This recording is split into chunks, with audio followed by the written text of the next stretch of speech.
Kardec Radio presents its first Spiritist novel.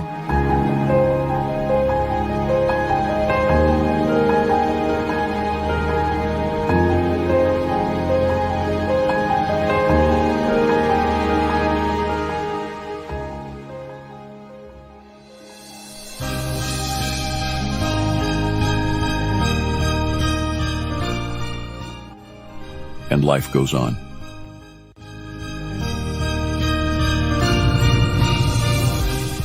By the Spirit, Andre Luiz, psychographed by Francisco Candido Xavier, adapted by Sonia Sorvillo, English version by Vanessa Anceloni.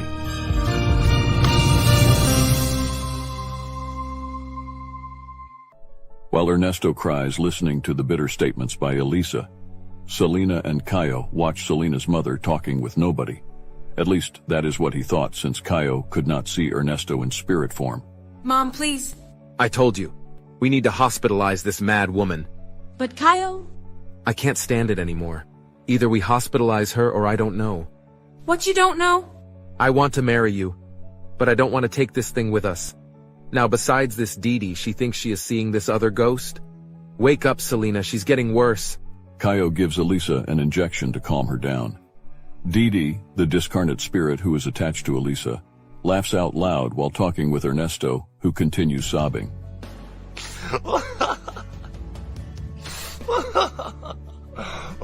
See what you did? Are you happy? All I wanted was to visit my family. Ah, you're repented. Cynic mean you abandoned your family and then come back missing everyone? Didi, don't leave me. Protect me, Didi. Don't worry, my love. This one will not do you any harm.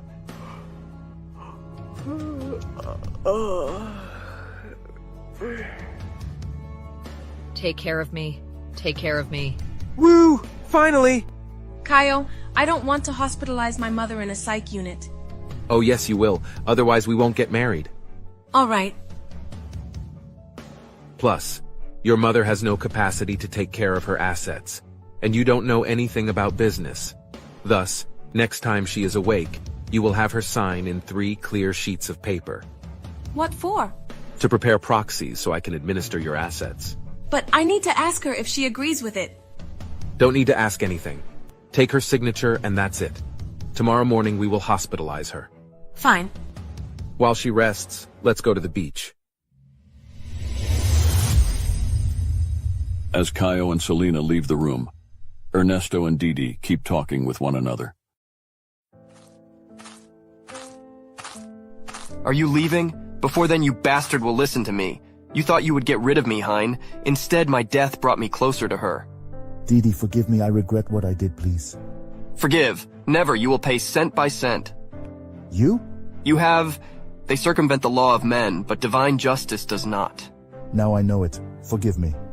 Oh no, you can't imagine. Nobody dies. Now I know. I'm already being punished. This is nothing, because divine justice is myself in my case. Obsessing spirit? Oh yeah, I am. Who will deny my rights? Be compassionate, Didi. Compassionate? Why should I?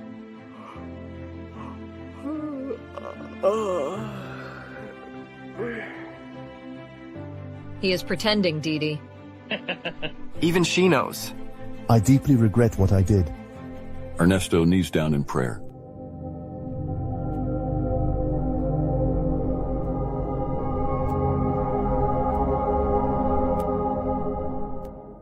All right. I lost my life, my home, my wife, my daughter, and you want it all to be fine? Stand up and face the consequences of your mistake. Where's your gun?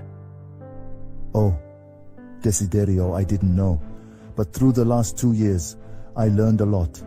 I beg that you forgive me for what I've done. Now I understand the love you feel for Elisa and she does for you. I am a murderer. Besides, you are an idiot. I know I am the only responsible one. But I became a criminal for I loved too much.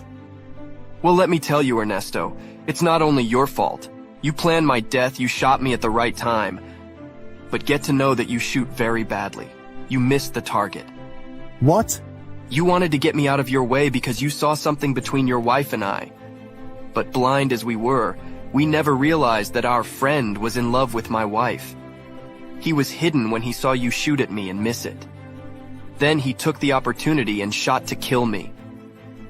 My God.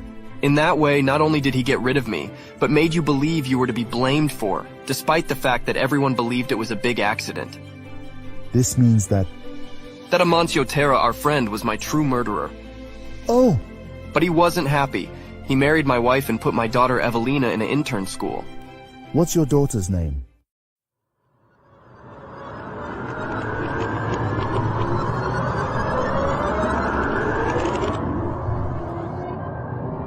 Years old. She was only 2 years old.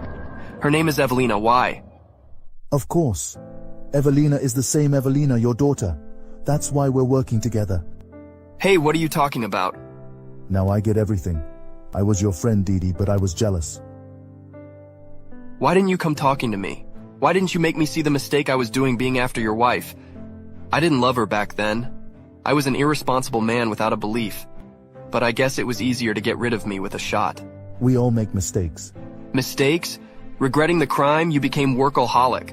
Traveling unstoppably with put caring for your wife and daughter who needed you very much. All that made me feel some love for Elisa. Why didn't you stay in your home taking care of Brigida? Because I couldn't stand seeing her married with my murderer. I wandered for some time desperate until I felt a call of love. It was Elisa who couldn't stand her husband. You. Get out of her. You're disturbing us. I suffered a lot seeing the suffering of my daughter, seeing Elisa aging precautiously near you, and for your daughter who was abandoned by her parents.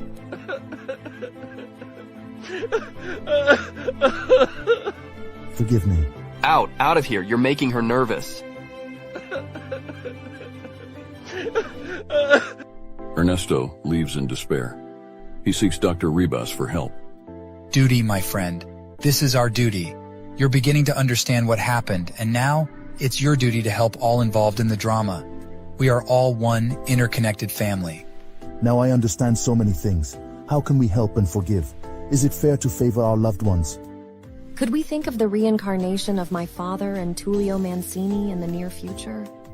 Not only can you think of it, but plan it in an intelligent and collective manner. What do you mean? It's a matter of logic. Wouldn't make sense to plan a reincarnation for Tullio as the son of Caio Serpa and Selina? And what about the reincarnation of your father as the son of Amancio, your stepfather, and Brigida, your mother? It sounds confusing. Actually, it doesn't. Reincarnation is like that. Everything falls back in place till all mistakes get repaired. But in regard to my father's reincarnation, we have a problem. Amancio and my mother are already too old. How will they have another child? Adopting. Great idea. You're right. And how can this happen? And that's where you come into play. First of all, you will visit both. Then you suggest the idea. Loved it. Is there an Airbus today? In a beautiful farm, we will find Amancio and Brigida seated on a porch while Brigida crochets. Ernesto and Evelina pay a visit to Amancio and Brigida to help with the future plans. This year will be great for corn. Good. Maybe we can place more families at the other side of the river. Maybe. I like when we bring more colonists to live here. There are so many homeless families that are starving. I do like them too. We only need to be careful not to allow more than the farm can afford. But as long as we can, we will keep feeding these people. Talking about it, how are things with Jacinto? Not good. His wife and he are both with tuberculosis and anemia. Really? Luckily, their children moved to her sisters before they caught it. What do you think? They won't last long. How many children do they have? 4. If they really die, we can foster the adoption of their children. Sure. Evelina moves closer to her mother Brigida, who stops crocheting. What happened? I don't know. Suddenly, I miss Evelina.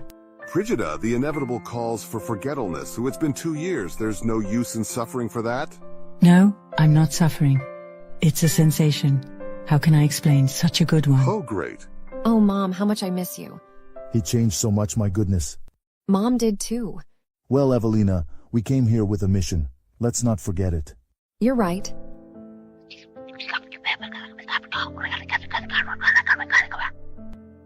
Mom, Dad needs your help. He became a suffering spirit and is now obsessing someone else. Let's call him close to you. Think of him. Think that you and Amancio are here alone. A little boy for you to bring up.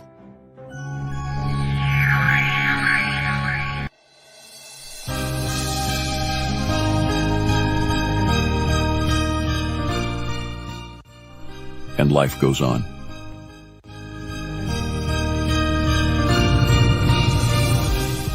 By the Spirit, Andre Luiz. Psychographed by Francisco Candido Xavier. Adapted by Sonia Sorvillo.